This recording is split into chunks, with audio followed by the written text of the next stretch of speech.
Hi, my name is Skip, and I'm dyslexic, and it has been was a rough road for me to learn how to read. I didn't read at grade level until I was in middle school. Was significantly behind my peers, struggled academically all throughout my life, even in college, and now I'm in grad school, so I'm struggling there too. But I'm getting through it, and the reason for that, I think, is because I, at a very young age, identified a type of literature that I like to read, that I wanted to read, and I was unable to because of my dyslexia. So I pushed myself to learn how to read, so I could read this type of literature, this genre.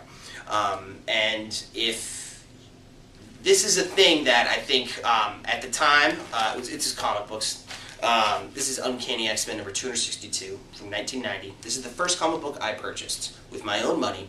And as you can see by the cover, there's a lot of weird things going on. There's a large gun. My parents are pacifists, were not excited about me reading something violent. I think it was probably ironic because they realized I actually couldn't read what was going on in here. But they recognized the spark. They recognized that I wanted to read. And that, you know, little 8-year-old Skip had taken the initiative to say he wanted to read. And up until that point, school was incredibly challenging and embarrassing for me. And I liked learning, but I stayed away from letters and numbers like it would kill me. Like I was deathly allergic to it. And now I was saying I wanted to learn how to read. So I think I know that if I hadn't found these, I probably would have struggled with reading, and who knows if I ever would have found reading a pleasurable activity, and then who knows what would have happened to me academically. Would I have graduated high school? Would I have become literate? I don't know. I'd like to think I would have, but I know because of comic books that I definitely did.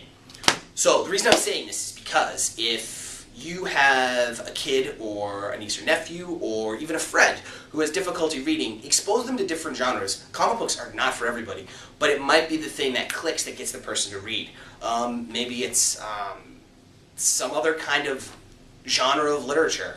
Maybe it's baseball cards. Maybe it's biographies about people. Maybe it's that manga stuff. You know, who knows what it is? It doesn't really matter. What matters is that the individual decides that they want to learn how to read so that they can access this information.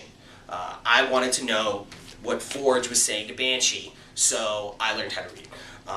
And if you are watching this and you're dyslexic and you have difficulty reading and you don't find it pleasurable, I can guarantee it is because you have not found the genre or the form of literature that you enjoy. So go out there and look, and you can definitely find one that fits your tastes, your desires, and then you'll be able to read and read and read, and eventually you'll be able to read all kinds of stuff for fun. It's definitely a lot of work, but you need to find that inner motivation, and that is what I found in this comic book.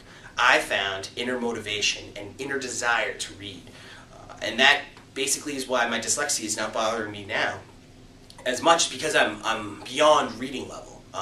And I've learned to compensate. Anyway, I hope this helps, and I hope this gives you an idea, and you get a little bit of peer into my psyche of reading and comic books and how awesome they are. Good teaching and learning tool. Anyway, my name is Skip. Thanks for watching. Have a great day. Go live the wheel.